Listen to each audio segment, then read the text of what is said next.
Pansit para sa mga ipinagpalit.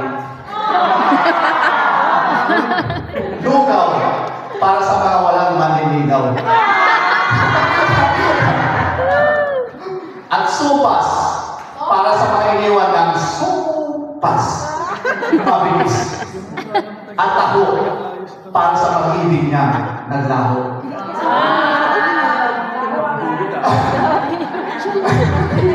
Now, ano ang koneksyon sa pag-uusapan natin ngayon? Kaibigan, kamusta pangarap natin? Buhay pa ba?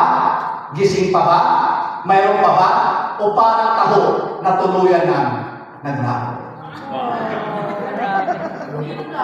Ayun, palapakan natin si Mama. Now, para mabuksan ulit ang inyong mga pangarap, gusto ba natin yun? Yes! Maaaring dito natin ulit mabuksan ang ating mga pangarap. Gusto nyo ba yun? Yes! Sabi nga nila, uling binuhay mo ang puso't isip ko.